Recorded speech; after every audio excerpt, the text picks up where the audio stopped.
Did you know that St. Luke's University Health Network, based in the Lehigh Valley, Pennsylvania, has been recognized by the U.S. government as the highest performing health system in the United States for quality? You heard right. St. Luke's #1 recognition affirms our status as the top leader among the most respected healthcare providers in the nation, including Houston Methodist and the Mayo Clinic. To state it simply, if you want to receive the best care when you go to a hospital, come to St. Luke's. Katz and Cosby, entertaining and informative on the Red Apple Podcast Network. There are reports now that Governor Kathy Hochul is agreeing to lower the threshold on that second home tax for New York City. Remember, it was $5 million. And of course, Mondani standing famously in front of Ken Griffin's home. And now there are reports that Kathy Hochul is looking at lowering the threshold to a market value, John, of $1 million.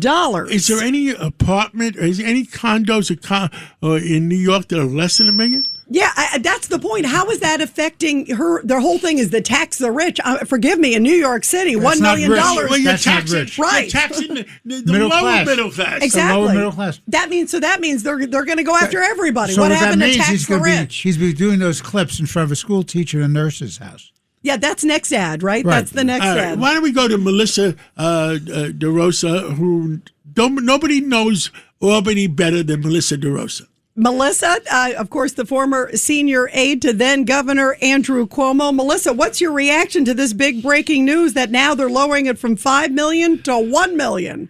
Well, first of all, I was going to say Governor Patterson, who's sitting there, may take issue. I think he may know as much or if not more about Albany than I do. But there's two things that came out of today. There is that they're lowering the pied-à-terre tax from the $5 million to $1 million threshold. And then on top of that, if you pay for your primary residence in cash and your primary residence is $1 million or more, you're going to pay an additional tax. So, first of all, Kathy Hochul belongs on the U.S. Olympic gymnastics team. The amount of flip-flopping that she has done in the last several weeks. I mean, if Bruce Blakeman had a pulse, she would have a real problem. And we're waiting to see whether or not that guy wakes up and starts to demonstrate he can run a real campaign. But what she's doing here to appease Mamdani at the expense of New Yorkers, this is, to your point, a cop and a nurse, a cop and a teacher, a firefighter and a teacher. These are the cost of apartments in New York City is so astronomical. And anyone who lives in New York City will tell you the cost of a one-bedroom apartment in Manhattan is $800,000-900,000, maybe $1 million. And right now, as your listeners know, interest rates are through the roof, right? So if you're able to cobble together enough money to realize the American dream, which is home ownership, and you're trying to decide, am I going to pay this in cash because I can cobble together the money, maybe I can borrow it from a relative, maybe I've put money away for years and years and years, and I want to pay for it in cash because the interest rate is 6%, and it will end up costing me more to lay out that money than to save it and get a mortgage, then the government is going to tax that decision. So essentially you're helping banks and mortgage lenders over the actual people that are your constituents Melissa, that live in New York. Judge Weinberg. $1 million. I'm not too good at arithmetic, but I was pretty good at political science, history, and law. But 2% of $1 million is $20,000. Yes, that's real money to people, to nurses and school teachers. The mansion tax on its own. I remember when I was buying an apartment a couple 10 years ago. It was 2016. I got married. My husband then and I were buying a place in Brooklyn Heights. And I remember when we realized we had to pay the mansion tax on top of the closing taxes, on top of the apartment. You're crushing people and you're preventing them from being able to buy something that then they can at least invest in and pass down or feel like they've got some stability in. But, Kathy Hochul, who does not have a primary, she's got no heat from the left. The lengths to which she is going to appease this socialist who should do what every other family in America has to do, which is sit around a table and figure out the way to make the dollars and cents work. You cannot spend more than you take in. And that's what they're doing. And what she's doing in bailing him out this year with the $1.5 billion, plus all these taxes, plus all these fees, is she is going to ensure that we are right back in the same position, but worse next year, on top of the pension amortization that she's allowing him to do. So this is just a disaster, but make no mistake, this is not just Zoran Mamdani's fault. He has a group of enablers in Albany who are allowing him to do this without making tough choices, and it's going to make it more expensive for everyone in the city of New York this year, next year, the year after, and it's going to cause more people to leave. Not just the wealthy, but the middle class and the upper middle class who are every day scrimping and saving to be able to cobble something together to buy a home, who are then going to be able to not do that because of the actions of this governor, this legislature, and this mayor. But Melissa, also to this point, I mean, he stood the other day, Mamdani stood the other day, I was watching him with his tax the rich sign as he was talking about the budget.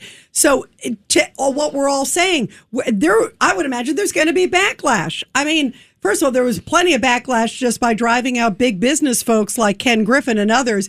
The report is that Mamdani's trying to meet with Ken Griffin, and Ken Griffin doesn't want to meet with him at this point because he's so angry at what happened. And yet, if you're socking it to a teacher or a nurse, they've got to all speak out. I mean, they have to know that there is going to be tremendous backlash, even more than they're already doing. The way that you make your voice heard is you vote with your feet, right? I say this all the time. Trump's numbers might be in the toilet right now nationally, but when you look at where the outmigration patterns are, the states that are gaining population, which is a more powerful message because it's where you're actually choosing to live, is Texas, is Florida, is Tennessee, is Georgia. It's states with lower taxes, with less regulation, and with people who are not doing everything that they can to force you to spend every single dollar you make and putting into government programs that, frankly, don't give you anything back in return. I want to point out to all the listeners, we may have 1 million listeners out there, I want to point out to all listeners that the state of Florida has almost 24 million people, and the taxes are less than New York City with 8.5 million people. I think Florida is 119 billion. New York City is 127, 129 billion. Yeah, he just came in at about 124 billion. You're absolutely right, John. It's unbelievable. They run the entire state on a fraction of what the city does with 8.5 million people. And, by the way, our students consistently are at the bottom of the pack when it comes to math, when it comes to literacy, when it comes to all of these basic things that we are spending all of this money to provide. The results aren't there. At some point, you reach a tipping point, and I think that we're there. And good for Ken Griffin for not taking the meeting with Zoran Mamdani, because he should not be told that his behavior is acceptable. I actually think the business community needs to make a larger statement. I think a bunch of the banks, a bunch of the different firms need to come together and say, we're out, we're going. Because this to me feels like an extension. I know you guys remember this very well. I was on the forefront of it. 2017, we killed ourselves to win the Amazon competition. 25,000 good-paying jobs to be in Queens, New York. AOC, Mike Generis, the lefties in the legislature all started to protest. We hate Bezos. We hate billionaires. All these things. And you know what happened? Jeff Bezos picked up the phone and called Andrew Cuomo and said, I'm so sorry, Governor. We are not going to put up with this. Can we pick it and say we hate dumb people? Too many to pick it. Yeah. Too many to pick it. Exactly. It's the famous Ed Koch line, right? The people have spoken, and now they must be punished. There is going to be very real consequences for this government. And what Albany is doing in enabling all of this is going to cost our children, our grandchildren, and generations to come as more people leave, despite the fact that the costs continue to balloon. So sound the alarm to everyone that you speak to about what's going on, because this is not a this year issue. This is the foreseeable future issue. And those of us who love New York and care about New York need to be speaking up. And Melissa, before we let you go, there's also reports that Mamdani is not going to go to the Israel Day parade. This comes after we've seen these protests taking place at Jewish locations 2 in a week.